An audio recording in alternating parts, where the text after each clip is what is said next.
Chez Deacon, Hope demande à Sheila, « Êtes-vous sûr que nous ne nous sommes pas rencontrés ?» Deacon essaie de presser sa fille. Elle remarque à nouveau que son âme lui est familière.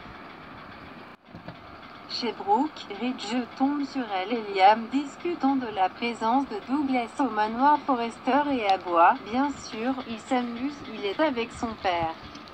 La conversation se tourne vers Hope rendant visite à Deacon. Ridge espère qu'il lui a manqué. Brooke réprimande. C'est son père. Ridge est catégorique sur le fait que tôt ou tard ses mauvaises habitudes vont sortir et que Hope va être blessée.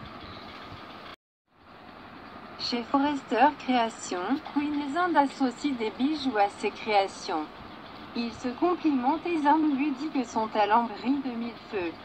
Carter apparaît. Il ne pouvait pas être plus d'accord. Quand je pense à la beauté, je pense à Quinn. Il calme Idle et Zand remarque qu'il est évident à quel point ils sont fous les uns des autres. Quinn et Carter sont ravis de ne plus avoir à se cacher. Quinn appelle son petit ami un homme incroyable. Chez Brooke, elle dit à Ridge qu'elle respecte ses sentiments à propos de Deacon mais qu'elle ne fera pas obstacle à sa relation avec Hope. Ridge soutient que le nouvel an. Sheila a utilisé Deacon pour la rejoindre parce qu'elle savait combien de dégâts cela causerait. À l'appartement de Deacon, Hope déclare que son père a clairement des projets, alors elle sera en route. Diacre s'excuse, c'est juste que ce soir n'est pas une bonne nuit. Hope dit à Lina que c'était agréable de la rencontrer et s'en va. Deacon verrouille la porte derrière elle et se retourne contre Sheila. À quoi diable pensiez-vous? Si tu veux rester ici, reste loin de mon enfant. Chez Forrester, Zand prend ses créations et paraît Quinn roucoule à Carter que même si elle aime travailler avec le designer, elle ne pouvait pas attendre qu'il parte pour pouvoir le faire. Quinn se penche pour un baiser passionné. Au Paris, chez Brooke, Liam demande si elle a trouvé son père. Elle dit qu'elle l'a fait. Liam se demande s'il agissait bizarrement ou bizarrement. Hope explique qu'elle se demandait pourquoi elle n'avait pas beaucoup entendu parler de son père et qu'elle en connaît maintenant la raison. Il a une nouvelle raison dans sa vie. Le groupe apprend qu'elle est gentille et le diacre surpris de Brooke n'a rien dit. Hope explique que son père semblait nerveux. Ridge reprend cela. Brooke demande qui elle était au prépont. Lina. Elle semblait familière et Hope avait le sentiment le plus étrange de l'avoir rencontrée auparavant. Chez Deacon, Sheila lui dit qu'il n'a pas besoin de paniquer. Il fulmine, Hope vous a vu. Sheila le blâme et il rétorque qu'il ne savait pas qu'elle venait. Sheila l'accuse d'avoir réagi de manière excessive. Savez-vous à qui vous avez affaire? Elle insiste, je n'aurais pas fait de mal à votre fille. Deacon ricane, ouais, comme si tu n'avais pas fait de mal à ton propre enfant. Sheila lui dit qu'il est juste méchant.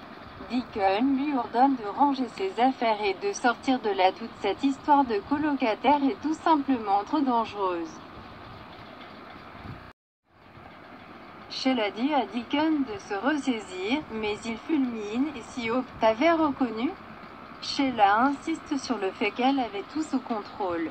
Ce que vous avez en cours, cette chose de panique, ça ne le fait pas pour moi. Chez Forrester, Carter a surpris Quinn avec un dîner romantique et du vin au bureau. Il voulait faire quelque chose de spécial pour elle. Quinn sent qu'il la surprend toujours. Dès la première minute où ils ont parlé, il l'a écouté et entendu. Qui savait à quel point ça allait être bon dans tes bras?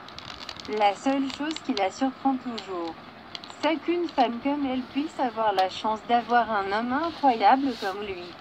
Ils partagent un tendre baiser. Après leur dîner, Quinn et Carter canouillent et s'embrassent encore. Quinn demande un peu plus de vin et parle de sa prévenance. Il pense toujours à elle. Quinn s'émerveille qu'il fut un temps où elle aurait rechigné à tout cela. Je me serais senti indigne. Carter déclare: personne n'est plus digne que toi, Queen. Il trouve sa conscience de soi incroyablement sexy, courageuse et belle. Son ouverture d'esprit est ce qui l'a attiré vers elle en premier lieu. Vous voyez plus profondément que quiconque que j'ai jamais rencontré. Il voit sa vie et ce qu'il veut quand il la regarde. Quand je regarde dans tes yeux. Chez Brooke, Hope ne sait pas pourquoi son père ne lui a pas parlé de sa petite amie. Ridge grogne, alors il garde le secret. Il ajoute: quel genre de femme folle voudrait être avec Deacon? La mâchoire de Brooke tombe et elle jette un coup d'œil à Hope pour voir sa réaction. Chez Deacon, il supplie Sheila de partir. Elle insiste sur le fait qu'ils avaient un accord. Hope ne m'a pas reconnu, ce qui signifie que personne d'autre ne le fera. Deacon lui dit que ce n'est pas un jeu. Elle sait, si elle se fait prendre, elle va directement en prison. Sheila compte sur lui, alors qu'on le veuille ou non, ils sont dans le même bateau. Sheila s'avance vers lui et sent son cœur qui s'emballe. Elle pense qu'il devrait prendre une douche chaude et soulager son stress.